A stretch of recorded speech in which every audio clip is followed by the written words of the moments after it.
quien tiene en su ponencia Las anomalías del poder, crisis o legitimidad del Leviatán.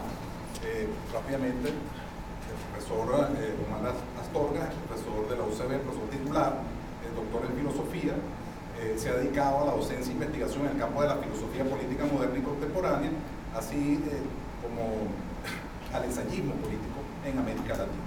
Bueno, sin más preámbulos, dejo al profesor Astorga para que se nos une.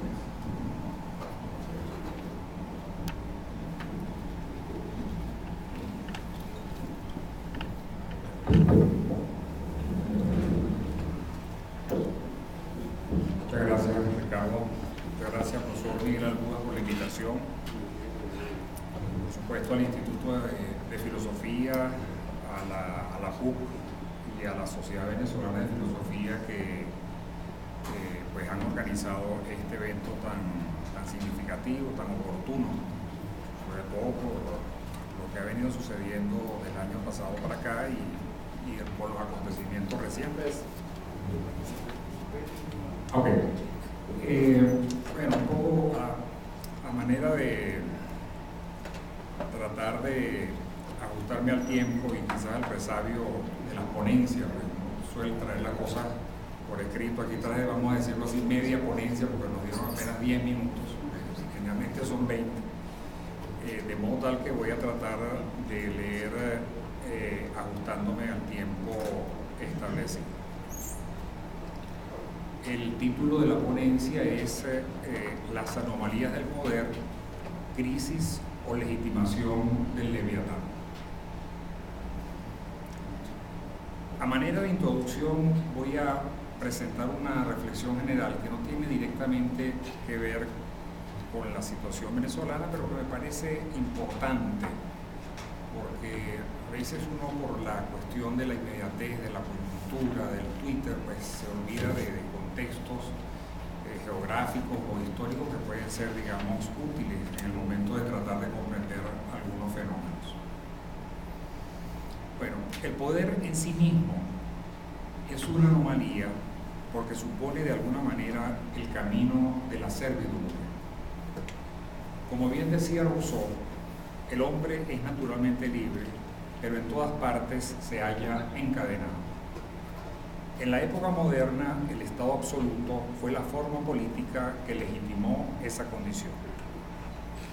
Por el contrario, el Estado liberal y democrático fue la respuesta a través de la cual se buscaba garantizar la libertad y la propiedad.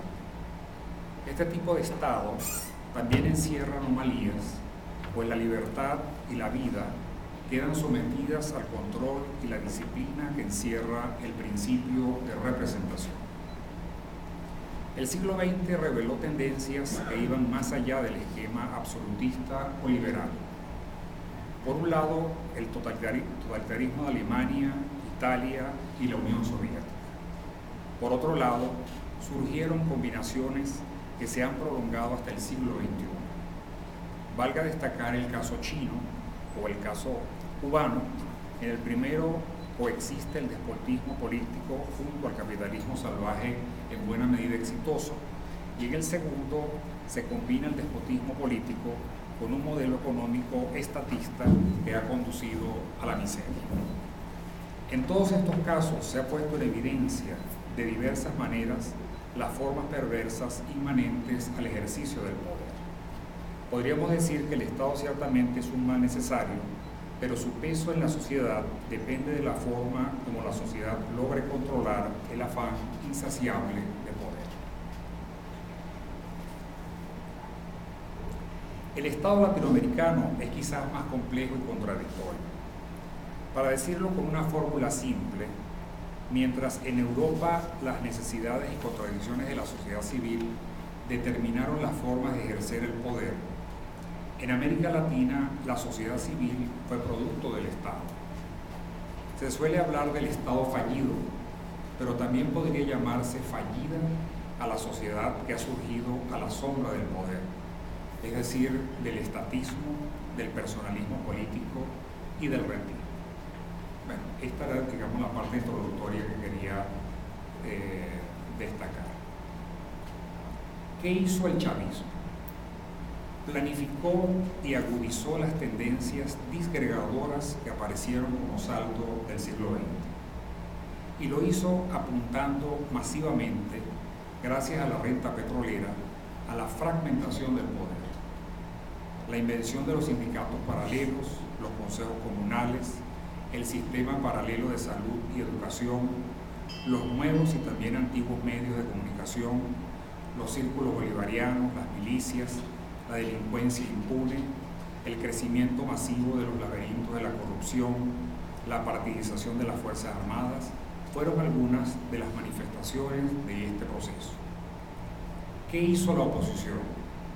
Su fuerza estratégica ha consistido en no agruparse en un partido único, sino en una coordinación de tendencias. No obstante, fue vencida en sucesivas ocasiones por un gobierno que en el terreno electoral apeló al populismo y al fraude. Lo que conviene destacar, en definitiva, es que este proceso se convirtió en una persistente derrota política para la oposición, atrapada como parte de la fragmentación. Hasta el año 2012, algunos pensaban en la consolidación de este nuevo Leviatán, que suponía el control total de los poderes políticos frente a una sociedad dividida y fragmentada. Sin embargo, la caída acelerada de los precios del petróleo en un país rentista puso en evidencia el retroceso histórico de una sociedad manejada con un modelo económico encaminado desde sus orígenes a establecer la miseria. Todos los indicadores económicos y sociales llevaron, para sorpresa de muchos, a los resultados favorables y contundentes que obtuvo la MUD en diciembre de 2015. Fue una suerte de politización del descontento que no todos esperaban. A la fragmentación que ya mencionamos, se sumó entonces el poder legislativo, conducido bajo la premisa de buscar la salida del gobierno de Maduro. Para utilizar un término que da nombre a este conversatorio, la nueva asamblea pensó en términos de realpolitik, animada con la expectativa de la mayoría del país, que buscaba soluciones a la crisis. No obstante, también apareció la realpolitik del gobierno, enfrentado a la asamblea a través del TSJ y del resto de los poderes públicos. Alguien podría pensar que se trata de la dualidad del poder, a la manera como la concibieron los bolcheviques al comienzo del siglo XX. Pero esto sería un error. Se trata de la emergencia de una multiplicidad de poderes que han producido un equilibrio inestable, pero al fin y al cabo, hasta ahora, un equilibrio. En este contexto se vuelven cada vez más visibles las anomalías de la política actual.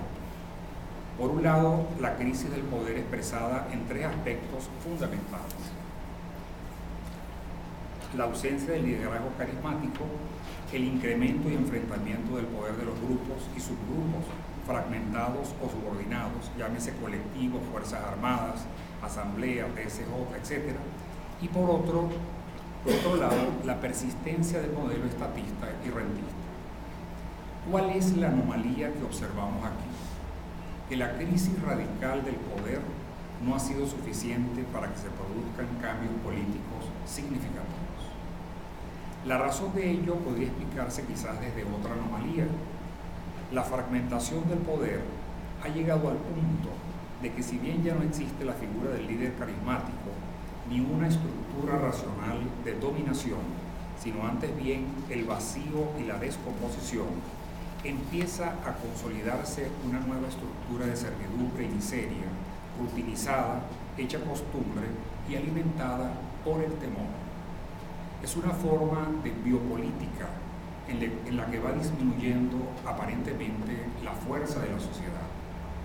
No llega la implosión que algunos esperaban desde hace años, quizás pensando en que la historia se repite. Incluso el Caracazo se ha fragmentado.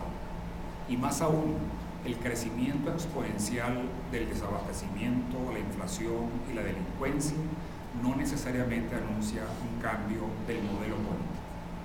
Los acontecimientos, como bien decía Ben Said en su interpretación de Marx, no pueden concebirse como el resultado de una teleología, de una historia lineal que permite prever lo que va a suceder. Creemos que existen al menos dos posibilidades. Por un lado, que la biopolítica se convierta en la nueva forma de legitimar este nuevo Leviatán. El Estado fallido sería, curiosamente, la forma de lograrlo, si se toma en cuenta que las anomalías políticas, para sorpresa de muchos, garantizan la conservación del poder, a pesar de que las cifras y los hechos digan que ha de ocurrir lo contrario. Termino. Por otro lado, tal como decía también Ben Said, el topo de la historia suele traer consigo nuevos acontecimientos, a veces inesperados y solo posteriormente comprendidos. Las anomalías políticas también van incubando su propia crisis. Quizá en esta ocasión el desenlace no hay que buscarlo en nuevas ilusiones de armonía o en los cauces del poder constituido, sino en la potencia constituyente de la multitud. Creemos que para los venezolanos el reto sigue siendo, en el presente y en el porvenir, la posibilidad de que la sociedad deje de ser frágil y subordinada a los mecanismos de poder. Muchas gracias.